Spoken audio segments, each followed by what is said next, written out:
প্রথমেই হচ্ছে আপনি যে হালাল তৈব খাননি, এটা হচ্ছে প্রথম অপরাধ। যে যে ধরনের খাবার খায় ওই ক্যারেক্টার তার ভিতরে ডেভেলপ করে। এই সবাই যখন আপনি বলতে পারবেন ওনার মতো দাঁড়ায় যে আমার চিকিৎসার জন্য এখন আমি নিজেই যথেষ্ট, সেদিনই আমি সার্থক হব। আসসালামু আলাইকুম, সবাই কেমন আছেন?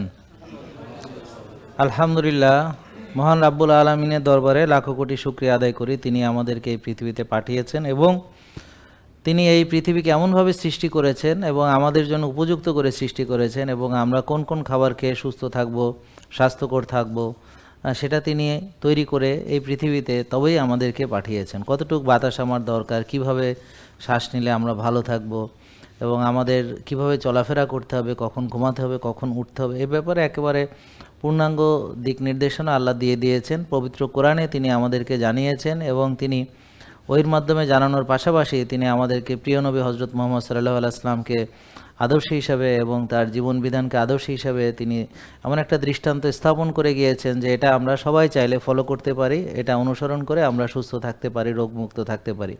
তো ডিসিপ্লিন আসলে প্রতিটি ধর্ম, বর্ণ, মানুষ, এটা সবার জন্য ডিসিপ্লিন দরকার। প্রতিটি ধর্মের ভিতরে কিছু নিয়ম কানুন থাকে, এই নিয়ম কানুনগুলোকেই ডিসিপ্লিন বলা হয়।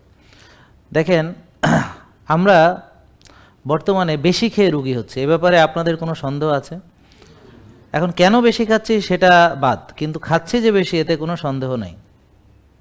কিন্তু কোনো ধর্মগ্রন্থ কেউ বলে না যে অতিরিক্ত খাদ্য গ্রহণ ভালো, বরং বেশিরভাগ শিক্ষা আমরা পেয়ে থাকি যে আত্মার পরিশুদ্ধির জন্যে না খেয়ে থাকা উত্তম।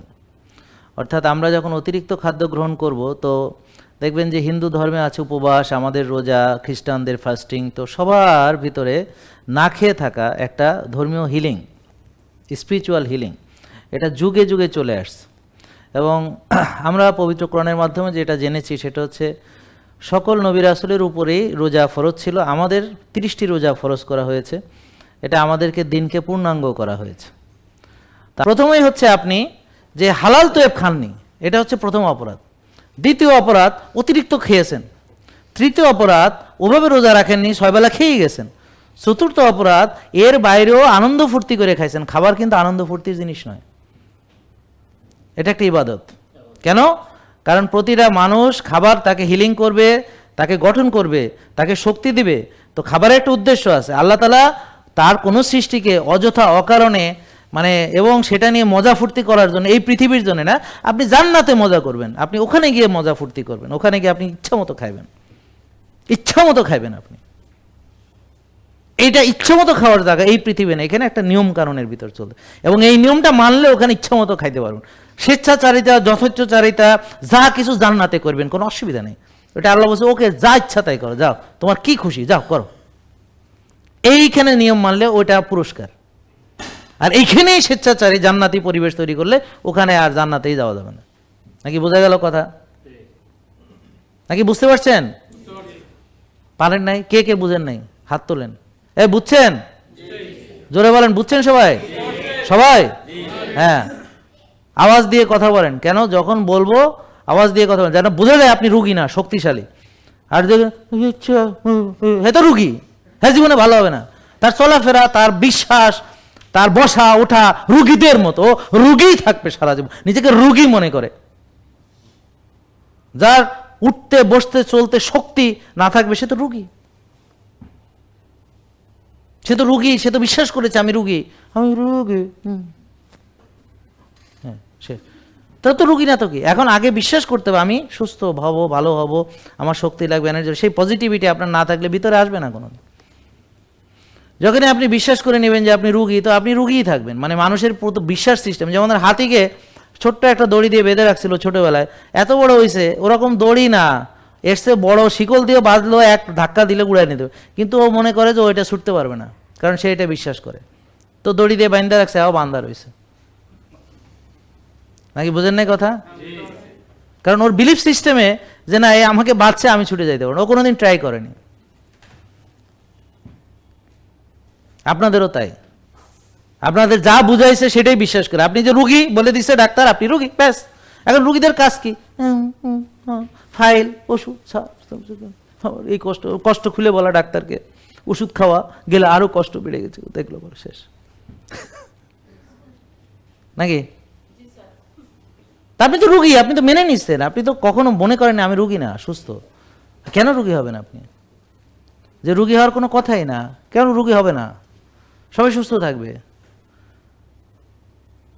কিন্তু আপনাদের বিশ্বাস করা হয়েছে কয়দিন পর আপনি রুগী হবেন, রুগী হলে ডাক্তার দেখবেন, ডাক্তারে ট্যাবলেট খাবেন, ট্যাবলেট খাইতে খাইতে এভাবে আস্তে আস্তে ইনসুলিনে যাবেন, এভাবে দিতে দিতে এবার নেতায় পোতায় তারপর হইতে যাবেন। যে যে ধরনের খাবার খায় ওই ক্যারেক্টার তার ভিতরে ডেভেলপ করে। উদাহরণস্বরূপ ধরেন একটা দেশি মোরগ বা দেশি মুরগি, সে কি করে, তার একটা ফ্যামিলি আছে, সে এই যে কষ্ট করে ডিম পাড়ে, একটা একটা করে ডিম পাড়ে, তারপর ডিমগুলো নিয়ে সে বসে থাকে, অনেক দিন সময় নেয়, এটাকে আস্তে আস্তে উত্তাপ দেয়, দিয়ে দিয়ে তারপর ওখান থেকে বাচ্চা বের করে ওদেরকে লালন পালন করে, প্রতিটা বাচ্চার যত্ন নেয়, তাদেরকে নিয়ে ঘুরে বেড়ায়, তাদেরকে খাবার খাওয়া শেখায়, তাদেরকে কিভাবে এই সমাজে বাস করতে হবে, কিভাবে এই যে ইয়া থেকে বাঁচতে হবে, কিভাবে ওদের আক্রমণ থেকে এই করতে হবে, ও ওদের প্রোটেকশন দেয়। আপনি বাচ্চা ধরতে গেলে আপনার উপরে খেপে আসবে, আপনার সাথে পারবে কিনা সেটা বিষয় না, বিষয় হলো মা সবসময় এই বাচ্চাকে রক্ষা করবে। তো এদের একটা সুন্দর আছে। এখন তারপর এই যে আপনি এই যে একটা মুরগি, সেটা হচ্ছে একটা ন্যাচারাল। এখন আপনি যে মুরগিটা খাচ্ছেন সেটা হলো ইনকিউবেটারে, এটা এতিমখানায় মানুষ হয়েছে, এর কোনো বাপ মা নাই। ইনকিউবেটারে শয়ে শয়ে হাজার হাজার ডিম একসাথে বাচ্চা ফুটছে, এতিমখানার মতো সব বাচ্চা, এর কোনো বাপ মা নাই। তারপরে ফিট খাইছে, কয়দিন পর বসে আর ডিম পাড়ে, বসে আর ডিম পাড়ে, কোনো সামাজিক সোশ্যাল কোনো কন্ট্রিবিউশন নেই। তো এগুলো আপনারা খেলে কি হবে জানেন? আপনারা একা একা থাকবেন, বাপ মার সাথে থাকবেন না, শ্বশুর শাশুড়ির সাথে থাকবেন না, বিয়েটা কইরা বউ নিয়ে একা একা থাকবেন, আপনি আর আপনার বউ, আপনাদের কোনো আত্মীয় স্বজন নাই। তারপর সন্তান নেবেন একটা, এইভাবে একটা একটা সন্তান নিতে নিতে মামা খালা ফুফু চাচা কিছু থাকবে না। ধরেন আপনার একটা সন্তান, সবার একটা করে সন্তান, কিছুদিন পরে আত্মীয় স্বজনই থাকবে না, মামা নাই, খালা নেই, ফুফা নাই, চাচা নাই, জ্যাডা নাই, কিচ্ছু নেই। এগুলো আপনাদের শেখানো হয়েছে, এগুলো হলো ওয়েস্টার্ন ফিলোসফি, আপনাদের ঢুকানো হয়েছে, আপনাদের পরিবার পরিকল্পনা শেখানো হয়েছে, কোটি কোটি টাকা ব্যয় করা হয়েছে যেন সন্তান না হয়, সন্তান না হয়, সন্তান না নেন, সন্তান না নেন। আর এখন এমন সিস্টেম করছে সন্তান হবেও না, হবেই না সন্তান। এখন এমন সিস্টেম করছে যে সোসাইটিকে এমনভাবে ডিজাইন করছে যে এইভাবে যদি কেউ এই সোসাইটির এইভাবে চলে, ওর সন্তান হবেই না, হলেই অস্বাভাবিক, না হলেই ঠিক আছে। এখন আপনারা বুঝতে পারতেছেন না যে কত বড় কনস্পিরেসির ভিতরে আপনারা আছেন। তো এই যে এত এত মানে নীল নকশা আপনাদেরকে নিয়ে করা হয়েছে, তো এগুলো আমি প্রকাশ করতেছি, তা আমি কত ডেঞ্জারাস কাজ করতেছি, তা আমাকে নিয়ে যদি বিরোধিতা না হয়, বিতর্ক না হয়, তাহলে আমার কাজের কোনো মূল্যই নেই। তো আমি প্রথমে কিভাবে এই লাইনে আসলাম, তো প্রথমে হচ্ছে যে আমিও অন্যান্য ডাক্তারদের মতোই একইভাবে 6 বেলা খাবার দেওয়া, তারপর হচ্ছে যে ডায়াবেটিস রোগীকে 6 বেলা খাওয়ানো, এইভাবেই চিকিৎসা দিয়েছি। ওজন কমানোর জন্য অল্প করে বারবার খাওয়া, এভাবেই বলেছি। তারপর চর্বি খাবেন না এ কথা বলতে, আগে সবাইয়ের মতোই চিকিৎসা করেছি। আমি 2006 সালে যখন হজে গেছি, তো গিয়ে হেরা গুহাতে উঠতে যাইয়া ওরে বাবা হাঁপানি হুপানি হইয়া অনেক কষ্ট হয়েছে, বুঝলেন। কিছু দূর উঠি হাঁপাই টাপাই, মানে ওই যে একটু আগে গল্প দিলাম না ওরকম অবস্থা, মানে ওই দীর্ঘদিন রুগী দেখতে দেখতে আর ওই যে 24 ঘন্টা ডিউটি করতে করতে, আর তখন আমি কোনো ব্যায়াম করতাম না, কোনো স্বাস্থ্যের যত্ন ছিল না, সারাদিন রুগী দেখতাম, সারা রাত রুগী ওই যে অপারেশন করতাম। তো স্বাস্থ্য বলে কোনো জিনিস, কারণ মেডিকেলে তো এটা শেখায় নাই, স্বাস্থ্য ওষুধ শিখাইছে, রোগ শিখাইছে, অস্বাস্থ্য শিখাইছে, অসুখ শিখাইছে, ওষুধ শিখাইছে, স্বাস্থ্য শিখায় নাই। মেডিকেলে একটা জিনিস শিখায় না, এমবিবিএসে কোনো স্বাস্থ্য নাই। রোগ কিভাবে রোগ নির্ণয় করে, প্যাথোলজি, ফিজিওলজি, হ্যাঁ ফিজিওলজি আছে, কিন্তু সেই ফিজিওলজি হচ্ছে প্যাথোলজি বোঝার জন্য। আমার কথা বুঝতে পারছেন? প্যাথোলজি ধরার জন্য, যে আমি নর্মাল না জানলে অ্যাবনর্মাল বুঝবো কীভাবে, এই জন্য নর্মাল জানা। কিন্তু সুস্বাস্থ্যের কোনো গোপন সূত্র মেডিকেলে শেখায় না।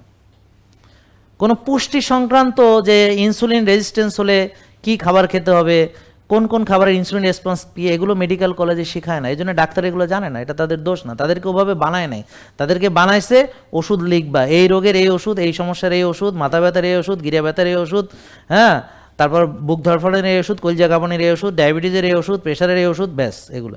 এবং ওষুধের কি কি মানে পার্শ্ব প্রতিক্রিয়া, যদিও সেটা তারা রোগীদেরকে ব্যাখ্যা করে না।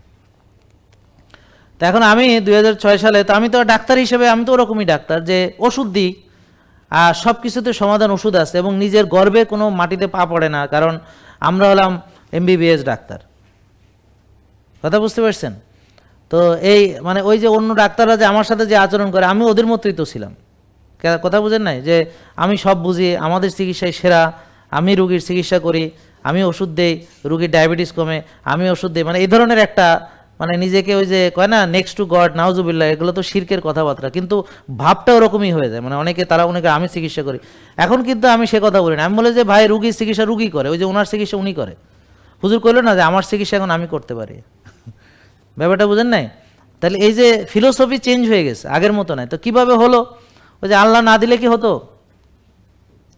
তা আমার কাছে মনে হয় হেরা গুহাতে রাসূল সাল্লাল্লাহু আলাইহি ওয়াসাল্লামের উপরে যে পবিত্র কোরআন আল্লাহ সেখানে দিয়েছিলেন, আমার উপরে হয়তো আল্লাহ তাআলা একটা জ্ঞান ওখানে কিছুটা বুঝ দিয়েছেন যে না জাহাঙ্গীর তুমি এভাবে চিন্তা করো। তা আমি আসলাম, আসার পরে এবার ওজন কমাইতে হবে, এবার ফিট হইতে হবে, এরপরের বার হেরা গুহা এক দৌড়ে উঠতে পারবো, এরকম একটা ফিট হইয়া তারপর আবার যাব, হ্যাঁ এরকম একটা প্ল্যান। তা আলহামদুলিল্লাহ সেটা করছি আমি। তা এখন এই যে করতে এসে এখন আমি দেখি যে যেই ফর্মুলা রুগীদেরকে দিয়েছে ওইটা আমি ফলো করতে যাইয়া ওজন একটু কমছে টমছে, কিন্তু কিছুদিন পরে আর মাথা কাজ করে না, অসুস্থ হয়ে পড়ি, মানে দুর্বলতা লাগে, মেজাজ খারাপ থাকে, বুঝতে পারছেন? আর শক্তি কমে যায়, এনার্জি কমে যায়, এটা সম্ভব না। আমি বলে ভয়ঙ্কর ব্যাপার। আমরা তো এতদিন ভাবছি রুগীরা মনে হয় কথা শুনে না, মনে হয় তলে তলে লুকায় খায়, বা আসলে মনে হয় এভাবে মানে না, হয়তো ফাঁকি দেয়, আমাদেরকে বলে না। এতদিন রুগীদেরকে দোষারোপ করে আসছে, এই আরও ঠিক করে মানেন, আপনার মানা ঠিক হচ্ছে না, এইভাবে। তা এখন দেখি যে আমি নিজে মানতে যেত, আমি দেখতেছি যে এটা কাজ করে না। মানে অল্প খাওয়া, বারবার খাওয়া, মানে ভাত খায় অল্প একটু খায়, এভাবে দেখা যায় যে আরও রুগী হচ্ছে, আরও দুর্বল হচ্ছে, আরও অসুস্থ হচ্ছে, আরও খারাপ লাগছে। এই বুঝেন নাই কথা? তো তখন আমি এই যে নলেজ অর্জন করতে গিয়ে, যে কথার উদ্দেশ্যে আজকে এখন এই কথাটা বলতেছি, নলেজ অর্জন করতে গিয়ে দেখি যে কোথাও পূর্ণাঙ্গ আলোচনা হয় না। সবাই এতটুক বইলা বাকিটা কয় আমার চেম্বারে আসবেন। মানে ধরেন ডাক্তার একজন, উনি আলোচনা করতেছে, তা একজন মূল্যবান ডাক্তারের আলোচনা শুনতেছি, সে অনেক বিশেষজ্ঞ। তো তখন তো ডাক্তারদেরকেই সবচেয়ে বেশি আমরা করি তখন আর কি, বুঝলেন না? প্রফেসর একজন কি বলতেছে শুনি, উনি বড় প্রফেসর, তাহলে ওনার থেকে শিখতে হবে, উনি কিভাবে চিকিৎসা করেন, কিভাবে ওষুধ লেখেন, হ্যাঁ কীভাবে উনি রুগীদেরকে কথা বলেন, কীভাবে ওনার আচরণে রুগীরা মুগ্ধ হয়, কীভাবে ওনার ওষুধগুলো কী। তো এগুলো আমরা ফলো করতাম, যে বড় ডাক্তারকে ফলো করতাম। হ্যাঁ, অল্প একটু কথা বলে আমার চেম্বারে আসবেন, মানে পুরো চিকিৎসা ব্যবস্থা কেউ সুন্দর করে বুঝাইয়া বলে না। ইউটিউবে ভিডিও দেখতে গেলে এরকম বিদেশি ওই এতটুক লেকচার 2 মিনিট 1 মিনিট অর্ধেক কথা কয়, বাকিটা মানে তাদের অনেকটা এই ধরনের, মানে এগুলোকে ব্যবহার করে অনেকটা অ্যাডের মতো, যে আমি এতটুক জানি, বাকিটা তুমি আসো আমার কাছে, বা তুমি নিজে করতে যাও না, নিজে করলে শেষ, তুমি আমি আমি আমি করাবো তোমাকে, বা আমার কাছে আসো, আমার কাছে থাকো, আমি চিকিৎসা করে দেব, মানে এই ধরনের আর কি। ব্যাপারটা বুঝতে পারছেন? তো এই যে আমি যে আপনাদেরকে একদম সুন্দর করে top to bottom A to Z সব বলে দিতে আসি সমাধান সহ, এটা কোথাও পাই নাই আমি, এখনো নাই তেমন কোথাও। তখন আমার দুঃখ লাগলো, আমি অনেক কষ্ট করে করে এক একটা তথ্য জোগাড় করতাম, অনেক কষ্ট হইতো। আর তখন ইন্টারনেট এরকম ছিল না যে আপনি চাইলেই মনে করেন সারা বিশ্ব অ্যাক্সেস করতে পারবো, সে অনেক আগেকার 2006 সালে কি ছিল, বুঝতে পারছেন? এখন যেমন আমি AI আসছে, এখন যেমন আপনার ChatGPT আছে, জেমিনে আছে, এখন গুগল আছে, এখন যে কোনো তথ্য আপনি মুহূর্তের মধ্যে সত্য মিথ্যা যাচাই করে নেওয়া কোনো বিষয় না। বা আপনি এখন এই মুহূর্তে কোথায় রিসার্চ হয়েছে, আজকে হয়েছে, আজকে রেজাল্ট দিচ্ছে, আজকে জানা সম্ভব, এখন এখানে বসে জানতে পারবো আমি, এইখানে ওই মুহূর্তে। এখন কে নোবেল প্রাইজ পাইছে, এখন পাইছে, এখনই জানতে পারবো। কোন বিষয়ে কোন একটা পাবলিকেশন হয়েছে, এই মুহূর্তে আমার যদি ওই সাবস্ক্রিপশন করা থাকে এবং নোটিফিকেশন আসে যে এখন এইটা নতুন একটা পাবলিকেশন, আমি এখনই জানতে পারবো, এই মুহূর্তে সারা পৃথিবীর যেখানেই হোক, আমার পক্ষে এখনই এই নলেজটা অ্যাকোয়ার করা সম্ভব। এই সমস্যা তখন এটা আমার অনেক কষ্ট করে করে করে করে অনেক কষ্ট হয়েছে। এই কষ্টের জন্য আমি এখন কি করি, সব একদম এমন করে সাজিয়ে বলে দিই, হ্যাঁ, যেতে একটা ভিডিওতে আপনি সব পাবেন। আর অনেক গাধা গরু আছে, তারা মনে করে যে এত লম্বা ভিডিও কেন, আরে গরু গাধা, এত লম্বা ভিডিও তুমি তো খুঁজেও পাইতা না কোনো দিন, যে পূর্ণাঙ্গ আলোচনা তো কেউ করেই না। তা আপনার 2-1 মিনিটের আলোচনা দিয়ে আপনার পুরো জীবন পরিবর্তন করবেন? আপনার কি মাথা ঠিক আছে না পাগল হয়ে গেছেন? মাথার মধ্যে বুদ্ধি শুদ্ধি আছে নাকি শেষ? তো এই যে শর্টকাট আপনাদেরকে ধ্বংস করলো, শর্টকাট। তা আপনারা শর্টকাট খুঁজেন কেন? কারণ আপনি যাবেন ডাক্তারের চেম্বারে, তাড়াতাড়ি যেন ডাক্তারকে আপনি আগে দেখাতে পারেন। প্রয়োজনে যে সিরিয়াল দেয় তার পকেটে টাকা গুঁজে দিয়ে, হ্যাঁ, তাড়াতাড়ি সে দ্রুত দেখাবে।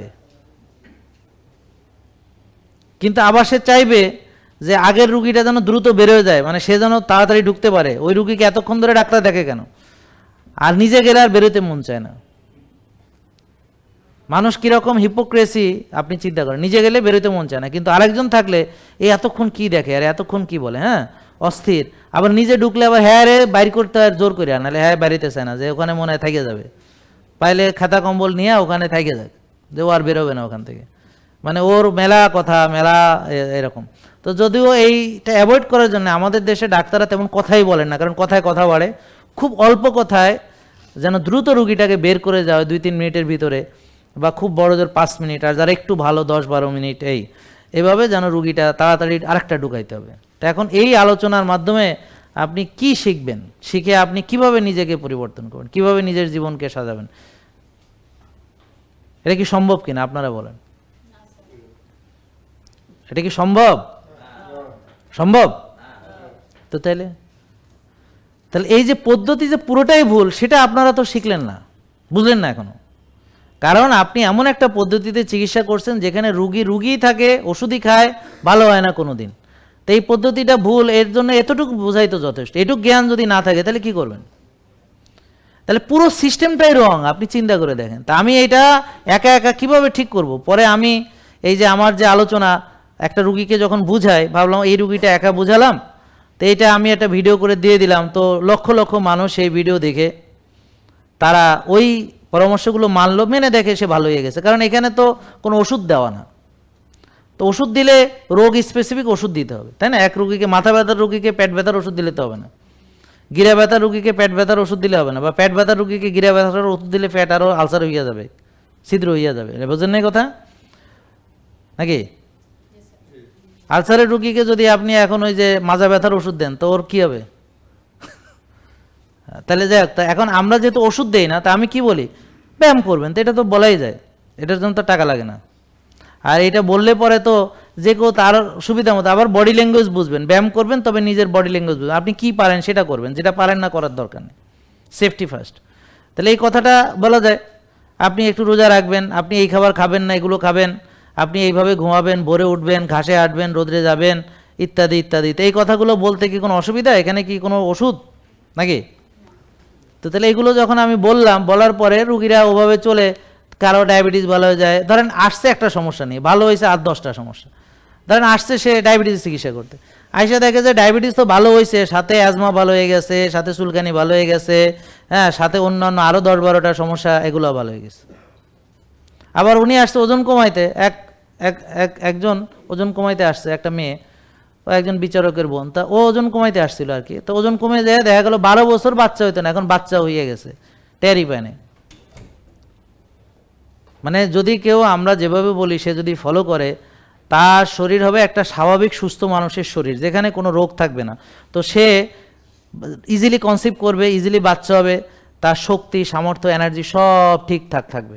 আর এটা ঠিকঠাক না থাকা মানে তো আপনি রুগী, আপনার শক্তি কম মানে আপনি রুগী, আপনার হজম হয় না মানে আপনার রুগী, আপনি ঘুমাইতে পারেন না মানে আপনি রুগী, আপনি টেনশন নিতে পারেন না মানে আপনি রুগী, আপনার অলসতা আছে মানে আপনি রুগী, আপনি মনকে নিয়ন্ত্রণ করতে পারেন না, আপনি রুগী। বিলিভ মি, রুগীর সঙ্গে এগুলো, কিন্তু এগুলো তো রোগের কোনো নাম দেয় না।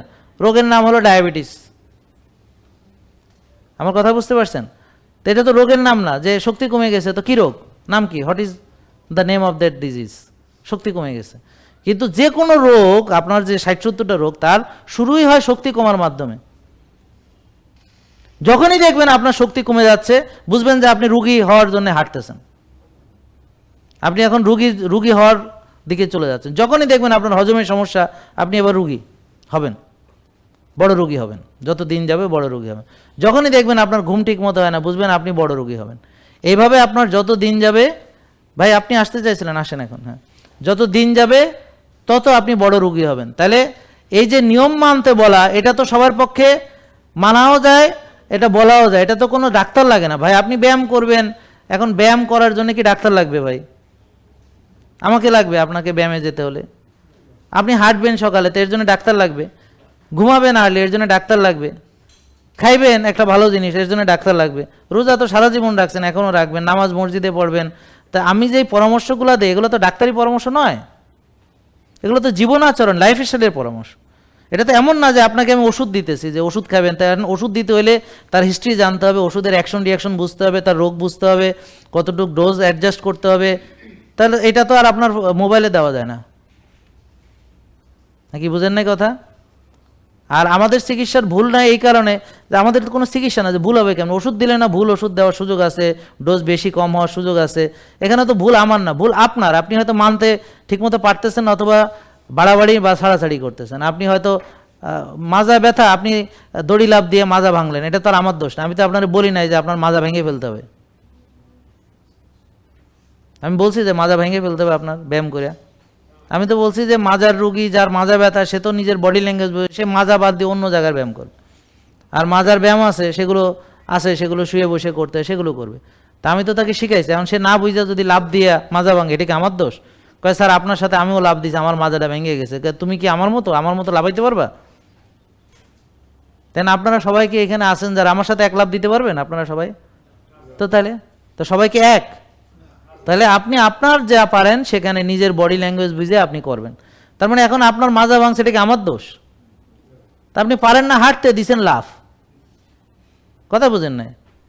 হ্যাঁ, হাঁটতে পারে না, দিছে দৌড়, পাগলা কুত্তা তাড়া করলে দৌড় দেয়, আমি দিছি, হ্যাঁ আমার মতো হইব। তা আপনি তো আমার মতো না, আমি যা পারবো আপনি তো পারবেন না।